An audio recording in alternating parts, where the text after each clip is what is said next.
my outline? Maybe, possibly. I have it not on me. Okay, I'm just making sure you still have it somewhere. Alright. First off, who would get paid? Who would want to get paid for doing something they love? Just go ahead and raise your hand. Like, if you love to do sports, you love to write, who would get paid? Who would love to get paid? Alright. Obviously, we don't want to get paid for doing something we love. Today I'm going to talk about why the NCAA should look more into paying student athletes, like the ones on football teams, basketball teams, rifle teams, etc. First off, the athletic departments generate millions upon millions upon millions upon millions of money for their respective universities. For example, when JSU played Florida 2 weeks ago, they played them. They got roughly maybe $500,000 just to go down there and play them. But the athletes couldn't see any of it. It's like they didn't get a paycheck like the NFL does for playing the game they love. So, I mean, that's not fair to them as a whole, because they're basically putting their lives on the line for a sport they love to play. Like Eric LaGrange, the defensive tackle for Rutgers a few years back, he was on the kickoff team, went down, a little helmet-to-helmet contact. He's now currently paralyzed from the neck down in a wheelchair for the rest of his life. And, he didn't get paid for it, so he's got no benefits or anything because he wasn't in the NFL. Whereas they have a retirement program for such accidents. They get benefits for that throughout the rest of their lives.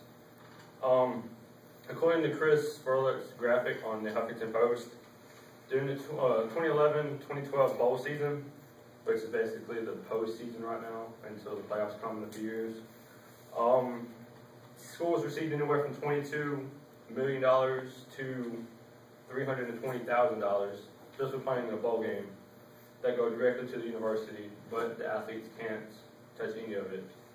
And basically, what upsets me about that is that the schools are receiving money based on the athlete's performance on the field. So it's not like the university itself is sending their teachers or their presidents or whatever to play the game. They're sending athletes who aren't receiving anything.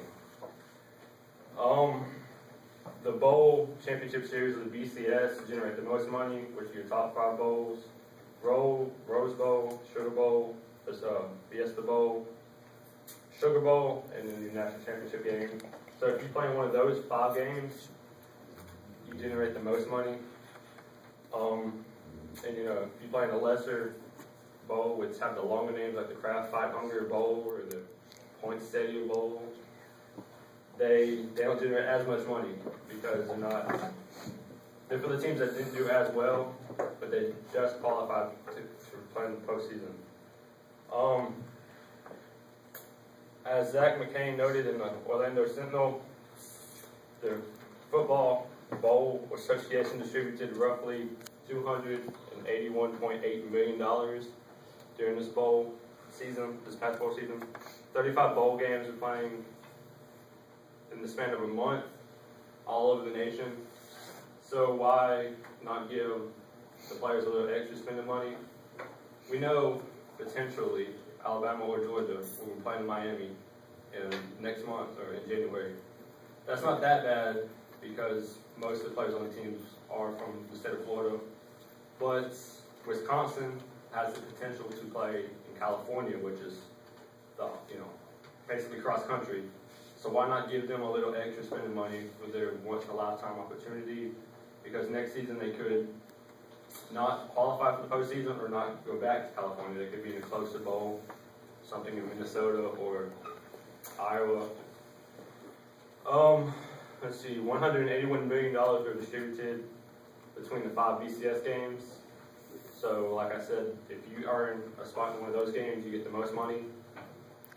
Let's see. Another way that performance can help universities generate the most money is by TV contracts. As Darren Lavelle noted in his blog on ESPN.com, Notre Dame earns roughly $15 million a year for their games to be televised on NBC. They're the only team to be televised on NBC, so they can put out the money. But once again, they don't receive any of it. Fox and ESPN, two different stations, pay out an estimate of $200 million a year for 57 Big 12 games, as well as 174 men's basketball games. So, in that sense, the better conference your team's in also has a determinants of whether or not you generate a lot of money for your conference and your school. Because, if you're in a smaller conference like JSU is in the OVC, I've seen maybe one game a week from the OVC, and it's on Fox Central Sports Pacific version or whatever. So not everybody gets to see it. So not everybody's tuning in to make the TV ratings go up. So they aren't wanting to play their games on TV more. So they're not wanting as much money. Christy Dosh wrote on ESPN.com, March Madness produces about $771.4 million in TV contracts, which is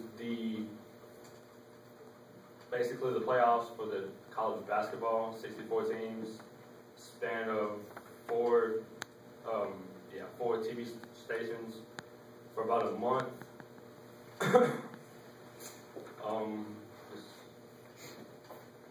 Now, the downside of paying student athletes would be they would devalue scholarships. Basically, you have your athletes who are getting scholarships, just getting by academic-wise, maybe just getting the bare minimum to keep your scholarship and not being on academic probation or anything like that, kicked off the teams.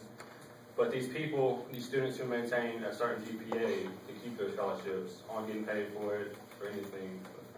They have to work harder and spend more time to keep their scholarship and to keep their free ride for certain people. If they did pay student athletes, there'd be a mix-up of how much you would want to pay your star player compared to your bench warmers.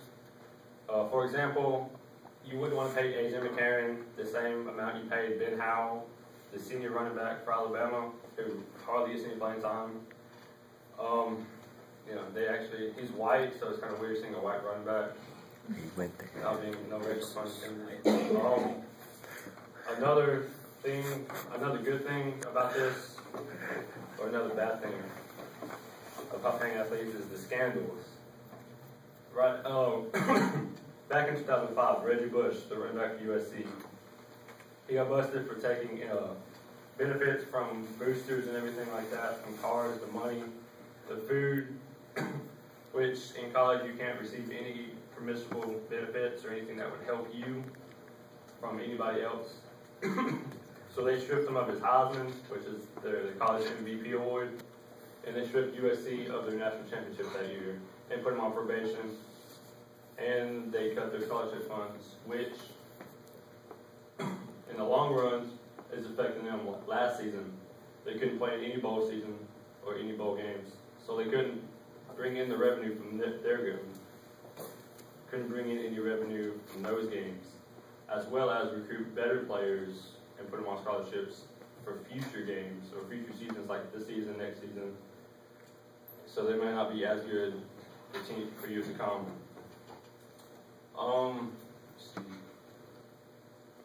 In conclusion, the NCAA should really look into paying athletes a little, something for all this money they're bringing into the universities that they aren't being able to touch at all.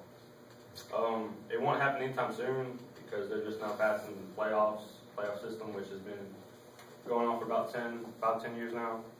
But when it does, it'll have a great impact on the NCAA as well as the economy as a whole.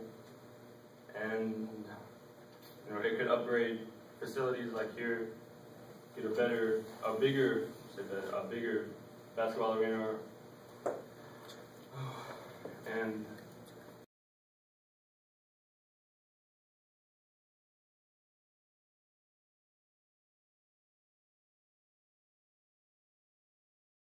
If they're going to pay student athletes to do their student athlete thing, or they're going to pay